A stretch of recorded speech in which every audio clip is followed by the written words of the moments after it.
Bonjour à tous, donc Dylan Bego, FRD Codem, chargé de projet études. Je suis là aujourd'hui pour vous parler des matériaux biosourcés pour décarboner. Donc on va expliquer un peu comment une filière est organisée, le gisement, l'échelle critique, l'assurabilité, les possibilités d'aujourd'hui et les enjeux de développement. Pour commencer, on va commencer par une petite présentation de FRD Codem. Donc FRD Codem, qu'est-ce que c'est? Fibre, recherche, développement, construction durable, écomatériaux. Donc nous, en fait, on est un CRT dédié aux écomatériaux et matériaux biosourcés. Donc pour faire simple, en fait, on accompagne au développement et l'innovation des matériaux biosourcés. On réalise des études clés en main, réalisation de prestations R&D sur mesure, développement, prototype, validation de procédés, caractérisation, suivi qualité, fourniture, fraction végétale. Aujourd'hui, on est 22 collaborateurs, 2 sites, un à 3 et un à Amiens. 3000 m² dalles techniques avec 6 millions d'investissements, 2 laboratoires de référence dont un COFRAC bâtiment pour vous accompagner sur la caractérisation des matériaux isolants, des bétons biosourcés, et on a un LPA aussi avec l'INRAE.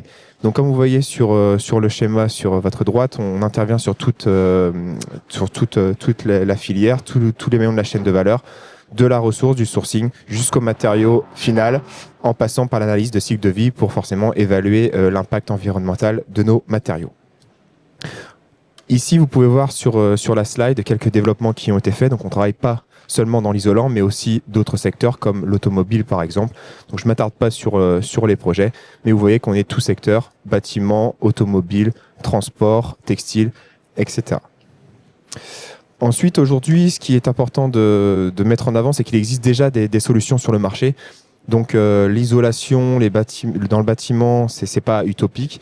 On a vraiment des solutions qui sont sur le marché avec différentes biomasses. Donc on peut voir du chanvre, du lin, du colza, des coproduits aussi avec du blé, du riz, des graminées par exemple.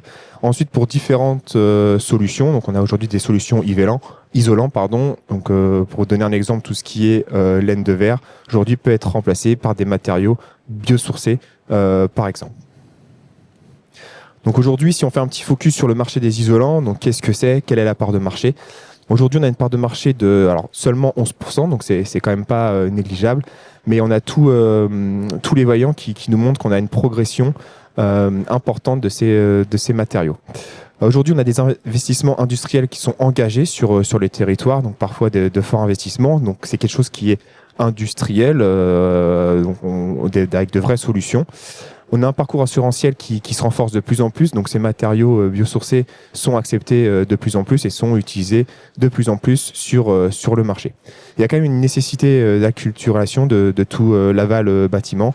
Il faut mettre en avant ces matériaux, il faut encore former et expliquer leur avantage pour massifier leur utilisation. Aujourd'hui, ce qui est important d'expliquer, c'est qu'on a une large diversité de biomasse sur le territoire. En France, on a de la chance d'avoir cette richesse de biomasse. Donc, je vous ai fait juste une petite liste en dessous avec différentes biomasses comme le lin, le chanvre, la paille de lin oléagineux, miscanthus, de la paille, de céréales, de colza, la canne de tournesol, cèpe et sarment de vigne. Donc, toutes ces biomasses sont disponibles pour différents marchés. Donc, aujourd'hui, on parle isolation, mais on pourrait très bien parler également plasturgie ou composite. Donc voilà, donc tous ces matériaux sont disponibles à quantité quand même non négligeable. Et tout ça pour dire qu'aujourd'hui, le lin et le chanvre sont assez largement utilisés, mais on a encore peu de surface et on peut encore largement les augmenter. Pour vous donner un ordre d'idée, aujourd'hui, le chanvre représente environ 0,05% de la surface totale de l'agriculture. Donc même aujourd'hui, si on arrive à court, on peut encore augmenter nos surfaces. On est largement capable sur notre territoire français de produire encore plus ces biomasses pertinentes pour des matériaux biosourcés. Juste pour faire un petit point sur la différence entre culture dédiée et coproduit. Qu'est-ce qu'il y a une culture dédiée? Donc aujourd'hui, la culture dédiée, c'est par exemple le chanvre qui est planté pour une utilisation matériaux. Donc on utilise la plantation pour une fin industrielle. L'avantage de ce type de plante comme le chanvre, c'est que tout est valorisé. Donc on ne crée pas de coproduits ni de déchets.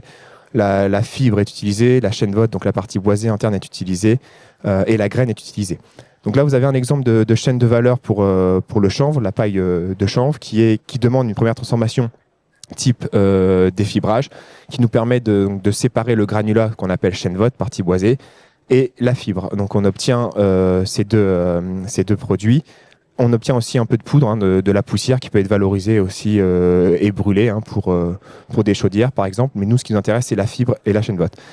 Ensuite, on a besoin d'une deuxième transformation. Donc là, si on prend l'exemple de la fibre, pour en faire des isolants souples type laine de verre. Donc laine de verre, mais biosourcée avec du chanvre 100%. Mais on peut également faire des produits chanvre et lin, et même d'autres produits chanvre, lin et coton, par exemple, avec une marque plutôt connue, Biofib, qui met en avant ces isolants biosourcés.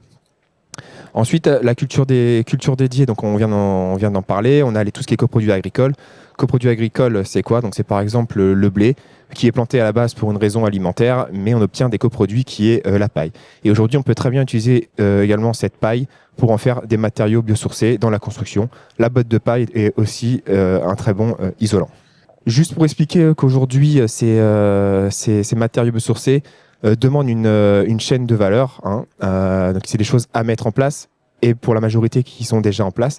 Donc forcément, on a une culture et une récolte à mettre en place avec un agriculteur, les agriculteurs engagés. Il faut gérer la variabilité des cultures, les gisements, les méthodes de récolte aussi qui sont très importantes à mettre en avant et le stockage de ces biomasses. Ensuite, en général, on a quand même besoin d'une transformation, d'un process de transformation pour mettre en forme ces matériaux biosourcés, ces isolants, avec un contrôle qualité derrière strict, parce qu'on est quand même sur de l'industrie, de la qualité. On a des clients finaux. On a besoin d'avoir une qualité irréprochable avec des qualités homogènes sur toute la chaîne de production. Donc pour la transformation, on a besoin de fractionner pour préparer la fibre et les mettre dans le matériau. On a besoin de façonner pour créer un isolant. Et on a un système de qualité, comme je vous expliquais, pour voir si notre matériau est conforme à la qualité attendue. Et ensuite, on a le dernier maillon qui est la vente et la pose, qui reste une partie importante parce que les matériaux isolants sont très performants s'ils sont bien posés. Aujourd'hui, quand on parle de l'échelle locale, qu'est-ce qu'on parle, qu'est-ce qu'on met en avant et qu'est-ce qu'une échelle locale? On peut parler plutôt à l'échelle d'une ville, à l'échelle départementale, à l'échelle régionale ou à l'échelle nationale. Donc aujourd'hui, ce qui est important de dire, c'est que on l'a vu juste avant, toute la production demande des investissements nécessaires. Donc parfois, quand on parle local, on va plutôt être national parce qu'on ne va pas faire, par exemple, différentes chanvrières. On ne va pas refaire une chanvrière avec des millions d'euros si on en a une à 300 km de chez nous. Donc en fait, tout ça pour dire que local dépend vraiment des biomasses mobilisables. Hein. Le lin pousse mieux dans le nord de la France. Les investissements aussi en face, le marché neuf, marché rénovation, ça dépend de la typologie de bâtiment. On a des solutions qui sont plus ou moins adéquates en fonction du marché neuf ou de la rénovation, le coût logistique et l'acceptabilité. Donc voilà, tout ça rentre en phase par rapport à tout ça. Ensuite, ce que je vous disais tout à l'heure, il y a quelque chose de très important à discuter, c'est tout ce qui est formation et sensibilisation. Parce qu'il est important que tout le monde soit sensibilisé, toute la chaîne de valeur soit sensibilisée. En effet, aujourd'hui, il y a beaucoup de préjugés sur les matériaux biosourcés, donc c'est important de mettre en avant les bienfaits de ces matériaux, pourquoi on les utilise, qu'est-ce qu'ils apportent, et notamment aussi sur la pose. Qui est importante parce qu'aujourd'hui on a déjà eu par exemple des problèmes de qualité parce que la pose avait été mal faite. Donc c'est important de bien former tous les maillons de la chaîne de valeur, notamment les poseurs, même les architectes, pour bien utiliser ces matériaux biosourcés. S'ils sont mal utilisés, ils sont moins performants. Ensuite, tout ce qui est idées reçues, on a souvent des remarques et on l'a même vu sur notre stand, on nous pose souvent la question si vous utilisez de la biomasse, ça va brûler. Eh ben non, c'est pas le cas du tout. Au contraire, donc il y a de nombreux essais qui ont été faits. Hein, et aujourd'hui, les matériaux biosourcés ne brûlent pas. Un exemple concret, hein, malheureusement, la médiathèque d'Amiens a tenté d'être incendiée. Ils ont réussi à l'incendier. En fait, tout ce qui est resté debout, c'était le béton de chanvre. Donc, on a vraiment une preuve que les matériaux biosourcés ne brûlent pas. Quand on utilise la paille, on peut dire ouais, la paille, ça brûle. Mais en fait, elle est tellement compressée qu'on n'a plus d'air. Et vous connaissez le triangle du feu. Si on retire l'air, ça brûle pas. Donc voilà. Donc ça, c'est vraiment des idées reçues qu'on doit mettre de côté. Et il faut arrêter avec ce blocage culturel et des préjugés. Ensuite, pour terminer, donc on a une question d'assurabilité aussi. Donc pour cela, on a des choses en place, un parcours normatif. Donc on peut accompagner chez nous, chez FRD Codem. Donc on a tout ce qui est avis technique, DTA, qui permet en fait à votre matériau d'être assuré et d'être utilisé en toute tranquillité. Donc ça, c'est des choses nécessaires quand vous développez un matériau. Il faut être accompagné pour ça, il faut faire des tests. On a chez nous un laboratoire COFRAC qui nous permet de vous accompagner sur ces éléments.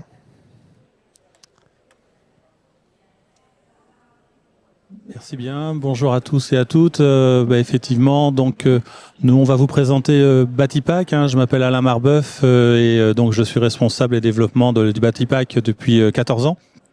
C'est une société qui a inventé et transformé le carton en matériaux de construction. Donc nous sommes dans une opération, je dirais, de réalité de ce que le Codem pouvait décrire dans les matériaux biosourcés. Et c'est une solution innovante pour décarboner la construction. Alors, un matériau biosourcé, comme on l'entendait, ça doit aussi faire partie de l'économie circulaire, ce qui est le cas de notre produit, puisqu'il est issu du recyclage du papier et carton, donc avec une ressource innombrable, puisque en France, on ne recycle aujourd'hui que 45% à peu près du papier et carton, donc on a 55% de disponibles, sans conflit d'usage, et qui s'en va aujourd'hui en enfouissement ou en incinération. Donc cette masse de matière première, on peut la réutiliser afin de faire des blocs de carton. Donc ça, c'est notre partenaire DSPIS Packaging qui nous permet de faire ça. La ressource abondante, ce sont des millions de tonnes. Pour vous donner un équivalent, une maison de 90 mètres carrés, c'est 4,5 tonnes de carton. Donc on voit qu'on a largement de quoi aussi à pouvoir fournir le marché de masse. Le fait que ce soit bas carbone et sain, le carton c'est de la cellulose, donc on part vraiment d'un produit du bois, même s'il a été transformé de multiples reprises. Et puis il est sain parce qu'il n'y a pas d'allergie connue au carton aujourd'hui. On a tous mangé une pizza dans une boîte à pizza, on a tous été mettre nos médicaments dans des boîtes en carton et on voit bien que le carton envahit, je dirais, nos vies au quotidien sans aucun problème. Alors, c'est une solution éprouvée, c'est plus de 18 000 mètres carrés de bâtiments construits aujourd'hui pour tout type de bâti. Ça peut être à la fois de la maison individuelle, ça peut être à la fois aussi de la rénovation thermique sur des bâtiments existants, ça peut être de bâtiments industriels, de la maison simple, de la surélévation, de l'extension. Donc on voit que le matériau a été mis en place et aujourd'hui, après 14 ans d'existence et 20 000 mètres carrés pratiquement de bâtiments ou 18 000, c'est aujourd'hui zéro sinistre et zéro mise en cause. Donc c'est quelque chose d'important dans le domaine du biosourcé puisque c'est un matériau extrêmement simple et robuste et ce qui permet aussi de lui conférer un temps très long dans son utilisation parce qu'il n'y a pas d'autodestruction du matériau dans sa durée de vie. Alors Batipack, c'est reconnu et récompensé par son modèle et ses solutions innovantes, puisque Batipack c'est à la fois reconnu sur la partie technique, on est un matériau biosourcé or auprès de Carré Bâti. On a eu plusieurs prix, dont ici d'ailleurs le WIS, on a eu le premier prix du bâtiment durable, mais on a eu aussi une double médaille d'or à Batimat en 2022 sur la partie, on va dire, technique pour une première médaille d'or, puis une deuxième médaille d'or sur une autre partie qui nous tient à cœur aussi, c'est changer les méthodes et les process. Et là, pour le coup, tous nos blocs IPAC sont fabriqués par des personnes en situation de handicap et d'insertion. Et donc, nous avons fait une chaîne low-tech qui est scalable en moins de 2 mois dans n'importe quelle structure d'insertion, permettant de relocaliser. Et ce qu'on parlait tout à l'heure, de pouvoir inonder le marché, mais c'est aussi de pouvoir faire de la production la plus locale possible. Et bien, grâce au modèle Batipack, nous pouvons opérer sur ce genre de système. Alors la ressource est assurée par notre partenaire DSPIS Packaging, qui est le numéro 1 européen du recyclage du papier carton. L'année dernière, c'est 6 millions de tonnes de papier carton recyclé. Donc comme vous le voyez bien, on a largement de quoi à pouvoir jouer dans la cour des grands. Et puis derrière, on a une production maîtrisée grâce au groupe d'insertion. Donc on est allié aussi avec le groupe Esti, qui est un groupe d'insertion de la région des Pays de la Loire. Et nous sommes aussi référencés dans le milieu de la distribution, parce que comme on le disait, pour pouvoir avoir un matériau qui existe, il faut pour le coup être référencé chez les négoces. Aujourd'hui, vous voyez, c'est Point P, c'est Chaussons, c'est France Matériaux, MCD. Et donc là, Batipack est présent dans ces marchés et aujourd'hui, même Point P stocke le produit IPAC sur ces plateformes. Alors, c'est un modèle qui est global, vertueux et pragmatique, qui privilégie l'économie circulaire et locale. Mais au-delà, je dirais, de l'économie circulaire, ce qui est très intéressant, on est bien issu du recyclage et recyclable, mais en plus, on est recyclable 25 fois sur nous-mêmes sans apport de matière neuve. Et là, on rentre dans le développement durable soutenable.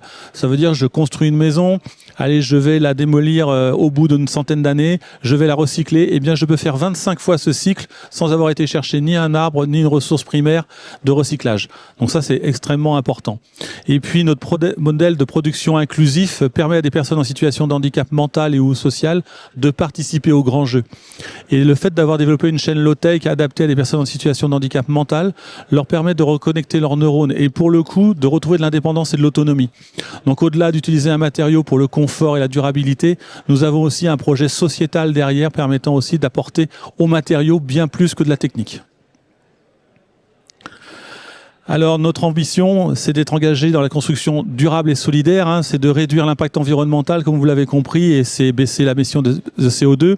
Aujourd'hui, on peut en parler très clairement. Il est vendu aujourd'hui le premier immeuble RE 2031, donc la plus haute réglementation environnementale en France jamais atteinte sur un immeuble, qui va être faite donc sur la région Bourgogne-Franche-Comté, donc après d'Auxerre, et qui atteint ces éléments-là grâce à une construction zéro béton avec notre système constructif. C'est faciliter les chantiers, donc faciliter le hors-site, réduire les délais, et puis générer un impact positif réel, que ce soit dans la décarbonation, mais aussi dans l'inclusion sociale. Tout est mesurable. Batipac est le seul matériau aujourd'hui avec l'IPAC à avoir des fiches techniques où les heures d'inclusion sont notées au mètre carré. Donc vous achetez un mètre carré d'IPAC, vous avez des heures d'inclusion. Et cela va être très important puisque dans les mois à venir et le mois d'août 2026 plus particulièrement, il y aura une obligation contractuelle avec les marchés publics de pouvoir mesurer et quantifier le RSE que vous allez mettre dans votre marché. Et donc Batipac offre déjà ces heures d'insertion au total. Et puis c'est aussi améliorer le confort d'été dont on parle peu mais qui va être le vrai sujet maintenant des bâtiments. On parle beaucoup de l'hiver, on parle beaucoup du froid, mais le vrai sujet ça reste quand même l'été maintenant où quand on a des canicules à 45-50 degrés, nos villes vont devenir quasiment impossibles à vivre. L'IPAC est un matériau qui a une très bonne résistance thermique puisque son déphasage, c'est-à-dire l'équilibrage entre la chaleur extérieure et la chaleur intérieure, et avec 25 cm, il faut 13 heures pour pouvoir passer la température. Donc là, on voit bien tout d'un coup qu'on a un matériau qui est plutôt très ambitieux, puisque cela permet de vivre même sous les toits de manière confortable malgré les canicules. Voilà, et merci de votre attention.